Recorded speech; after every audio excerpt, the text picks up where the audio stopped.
പ്രജിൻ, നമ്മൾ ഈ പ്രകൃതി സ്നേഹം എന്ന് എപ്പോഴും പറയും. നമ്മളിങ്ങനെ പറയുമ്പോൾ എല്ലാവരും കളിയാക്കും, നിങ്ങൾ എന്ത് ചെയ്യുന്നുണ്ട് എന്ന് ചോദിക്കും. അത് സത്യമല്ലേ? നമ്മൾ ഈ വാക്കിനേക്കാൾ എപ്പോഴും പ്രവൃത്തിയാണ് കാണിക്കുക. അപ്പോൾ ഏതായാലും പ്രകൃതി സ്നേഹം എന്താണെന്ന് അറിയണമെങ്കിൽ നമുക്കൊരു ചേട്ടനെ പരിചയപ്പെടാം. കോട്ടയത്തെ ഒരു പഞ്ചായത്ത് അംഗമാണ് അദ്ദേഹം. അദ്ദേഹത്തിൻ്റെ പേര് ജോജോ ജോർജ്. അതിരമ്പുഴ പഞ്ചായത്തിലെ 1-ാം വാർഡ് മെമ്പറാണ്. വേദഗിരി മലയിൽ 5.5 ഏക്കർ ഭൂമിയിൽ വനവൽക്കരണം നടത്തിയാണ് അദ്ദേഹത്തിന്റെ പ്രകൃതി സ്നേഹം നമ്മളുടെ മുന്നിൽ കാണിച്ചു വരുന്നത്. അതൊരു തെളിവ് കൂടിയാണ്. അപ്പോൾ ആ കാഴ്ചകളിലേക്കാണ് ഇനി.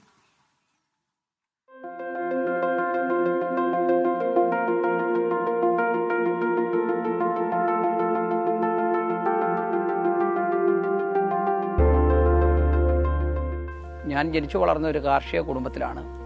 എൻ്റെ മാതാപിതാക്കന്മാരും കുടുംബക്കാരും ബന്ധുമിത്രാദികളെല്ലാം കൃഷി മേഖലയിലുള്ളതുകൊണ്ടും പ്രകൃതിയോടുള്ള സ്നേഹവും ചെറുപ്പകാലങ്ങളിൽ ആകാശവാണിയിലെ വയലും വീടും എന്ന പ്രോഗ്രാമൊക്കെയാണ് എന്നെ ഈ പരിസ്ഥിതി പ്രവർത്തനത്തിലോട്ട് എന്നെ ആകർഷിച്ചതും അതാണ് ഈ പ്രവർത്തനമായി മുന്നോട്ട് വരാൻ എന്നെ പ്രേരിപ്പിച്ച പ്രധാനപ്പെട്ട ഘടകം.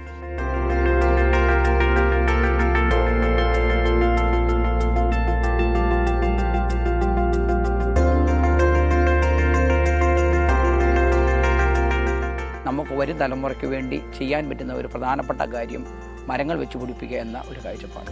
ഇത് തരിശായി കിടന്നൊരു സ്ഥലമായിരുന്നു. ഈ സ്ഥലത്ത് കോട്ടയം സോഷ്യൽ ഫോറസ്റ്റിയുടെ സഹകരണത്തോടു കൂടിയാണ് ഔഷധ സസ്യങ്ങൾ, ഫലവൃക്ഷ തൈകൾ, കാട്ടുമരങ്ങൾ, ഈ 3 വിഭാഗത്തിൽപ്പെട്ട മരങ്ങളാണ് ഞങ്ങളിവിടെ നട്ടുപരിപാലിക്കുന്നത്.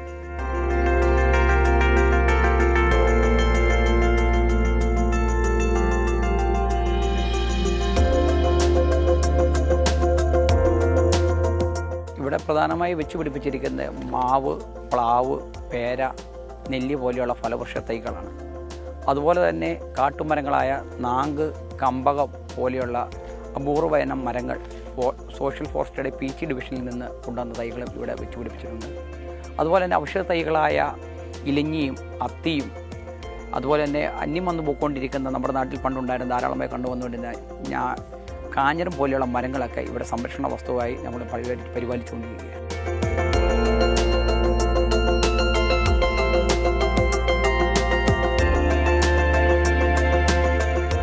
നമ്മളിന്ന് ഏറ്റവും അധികം ആദരിക്കപ്പെടേണ്ട ഒരു പ്രധാനപ്പെട്ട ആൾക്കാരാണ് ആദിവാസി മേഖലയിലുള്ള ആൾക്കാർ. കാരണം അവർ നമ്മൾ മക്കളെ സ്നേഹിക്കുന്ന പോലെയാണ് അവർ കാടിനെയും പ്രകൃതിയെ സ്നേഹിക്കുന്നത്. അവരുടെ കാഴ്ചപ്പാടുകൾ ഒരു ഉറുമ്പിനെ പോലും നമ്മൾ കൊല്ലരുത്. കാരണം ജീവൻ കൊടുക്കാൻ സാധിക്കാത്ത ഒരു മൃഗത്തെയോ ഒന്നിനെ നശിപ്പിക്കരുത്.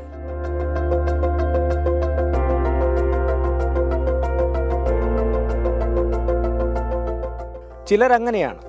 പ്രകൃതിയും മനുഷ്യനും തമ്മിൽ അകലുമ്പോൾ ആ കണ്ണി കൂട്ടിച്ചേർക്കാൻ നിരന്തരം പ്രയത്നിച്ചുകൊണ്ടിരിക്കും. അങ്ങനെയൊരു ജനപ്രതിനിധിയാണ് ജോജോ എന്ന ഈ ഏറ്റുമാനൂർ സ്വദേശി. കോട്ടയത്ത് നിന്ന് അരുൺ നീണ്ടൂരിനൊപ്പം ടോബി ജോൺസൺ, 24.